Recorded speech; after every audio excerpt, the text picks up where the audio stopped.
Hey, what's up, YouTubers? Got another action figure review for you tonight, and who are you gonna call? Ghostbusters! That's who. Tonight we're gonna take a look at the Matty Collector 6-inch Ghostbuster action figure line. I'm gonna do all of them tonight as one set because, well, as much as I hate to admit it, you're essentially going to be buying the exact same action figure 4 times in a row to get this complete set. Which isn't a bad thing. It's the freaking Ghostbusters. You cannot argue with that. The only major, they're all the exact same in terms of the body sculpt, with the exception of Peter Venkman's action figure, and I'll get more in depth later. But yeah, essentially what they did is they just took the exact same body mold and popped a different head on it. But like I said, that's not really a big deal. So without further ado, let's just get into it, shall we? We're going to come over here. We're going to start with Dr. Ray Stantz. As you can see, that's a real nice head sculpt there. Looks just like Dan Aykroyd. Only complaint that his head sculpt is a little small. It's kind of squished, and I don't know. There's just something about the face. It looks like Dan Aykroyd. I'm not complaining, but there's just something about it that kind of sets me off. I don't know what it is. It almost looks like his face is scrunched up, but like I said, it's a real nice head sculpt. It looks just like Dan Aykroyd, so beggars can't be choosers, right? Moving down to the jumpsuit here. His jumpsuit's a real nice khaki color. Coming up here to the shoulder straps are a real nice olive green. Black t-shirt under there. You got his name tag there, which it's black, and it does say Stantz, trust me. I know it's... My camera's real low resolution, so right now on the screen you'd probably just see a black stripe right there, but trust me, it does say Stantz. Coming here to his belt, he's got kind of like, it's painted white with some black bits on there, like this right here, that right there. His gloves are molded on, which is a real nice touch. Some little silver detailing there for the clasps. Coming back here, you do have a radio clipped onto his belt underneath the proton pack there, which is really nice. The proton pack just looks gorgeous. Real nice molded detail here. You've got the hose coming off and little wires and stuff. Got real nice paint apps going on here. Down here on the cyclotron, you can see it's got the 4 red lights. There's the little blue warning label. You got the multicolored wire strip, and then up here you got the blue wire.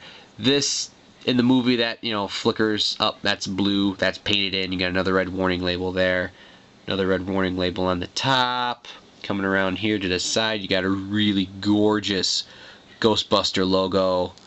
Great elbow pads. The Neutrona wand is painted up real nice. And as an interesting side note, all the other reviews I watched for these figures, no one really knew what this was called.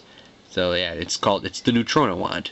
I'm that big of a Ghostbuster nerd that I would know that.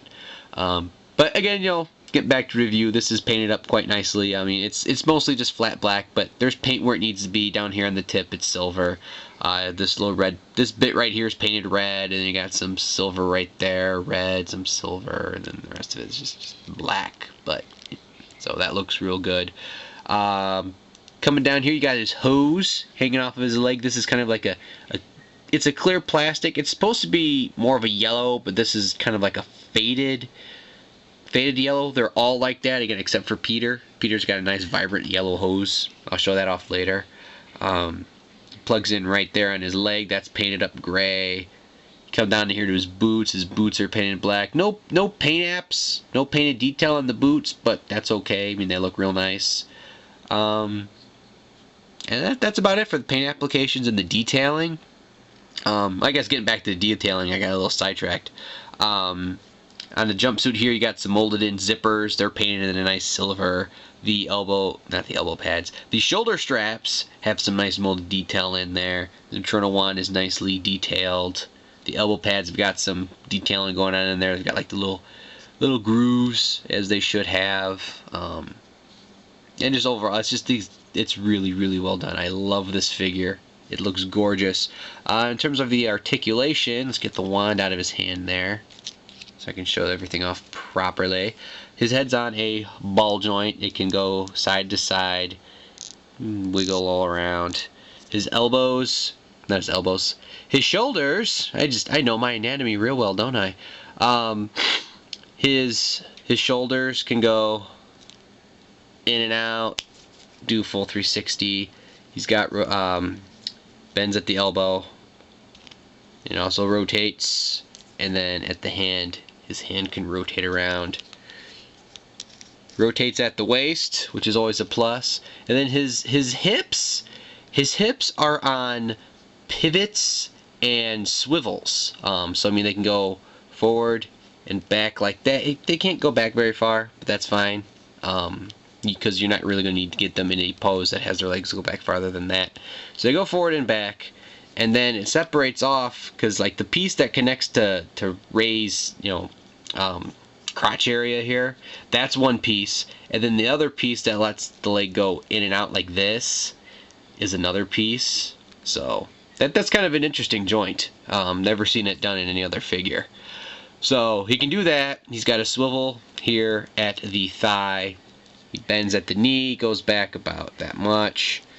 Got a swivel here at the top of the boot, and then his ankle is on a pivot. And like I said, they've all got the exact same articulation. Peter's, again, being the weirdo, Peter's is a little bit different, and I will show that off here in just a second. So that's the articulation for all of the figures.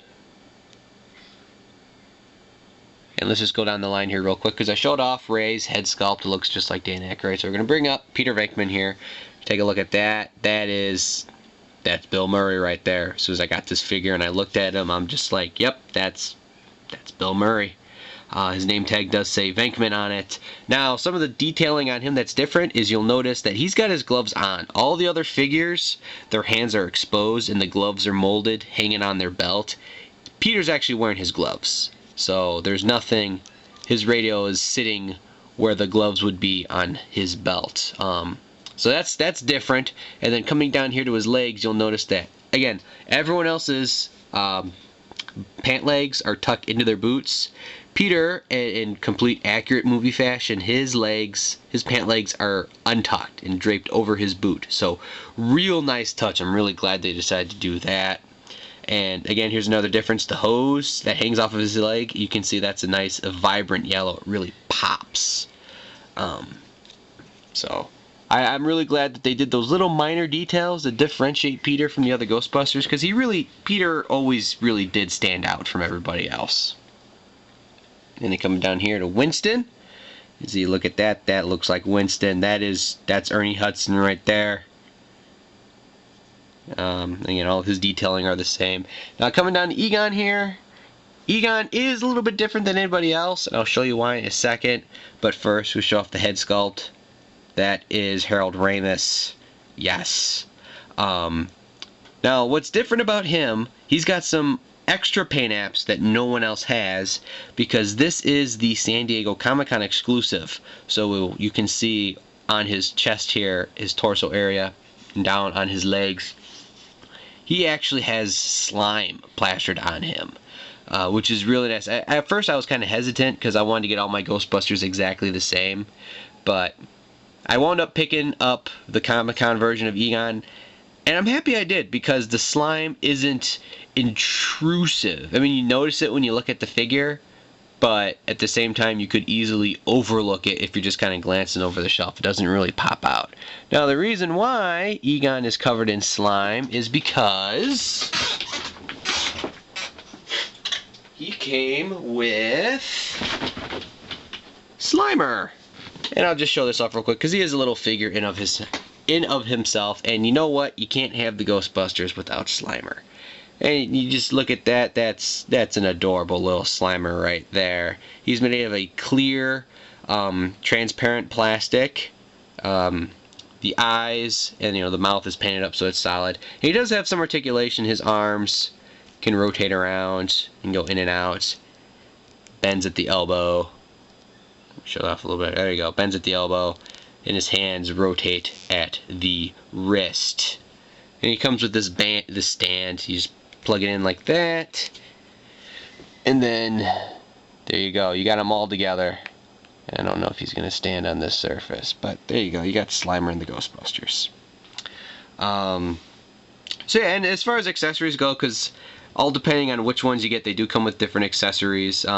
Peter does come with a proton stream, but I ordered mine loose, so he unfortunately did not come with the proton stream.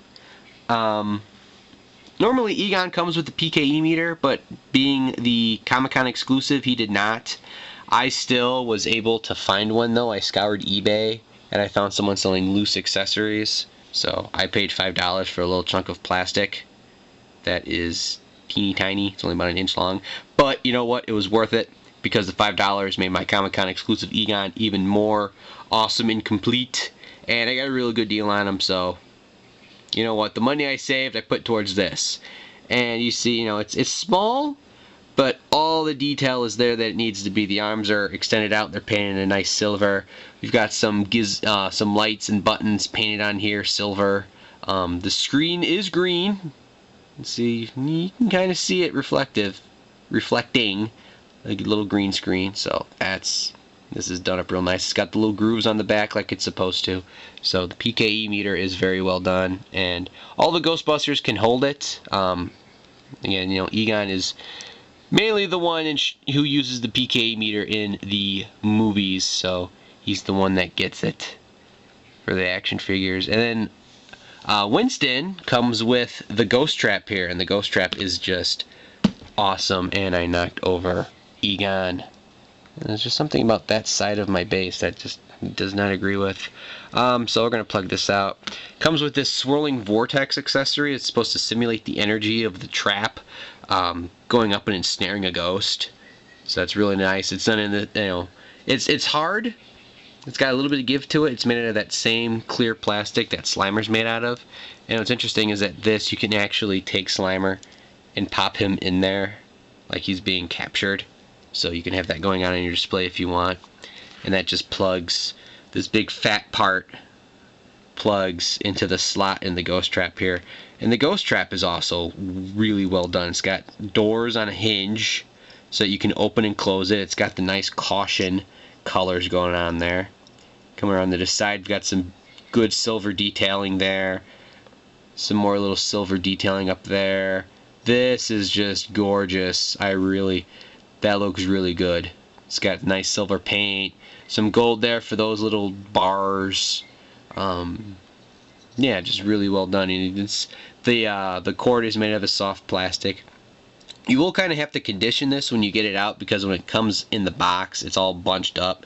So you have to kind of condition this to stretch out so it sits. But I've actually got it to where it sits nice and flush, like how it's supposed to. Let me see if I can show that out. So it actually sits like how it's supposed to. Nothing sits awkwardly. Everything sits flat. And I actually have, on my shelf, I display it with Ray stepping on the pedal. And he balances pretty well because the pedal's nice and, you know, it's got the big, it's got some surface area there so that you can get your figure on there and you can kind of use that as a base to balance. Some nice little detailing on here, some silver paint, and this actually detaches so you can just have your trap. So yeah, this overall, I give this set an A+++++.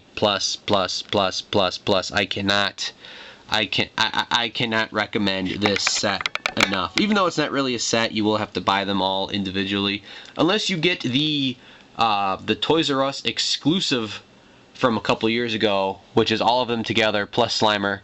But they're in their Ghostbuster 2 jumpsuits. I have that set. That's mint in box. It's never coming out.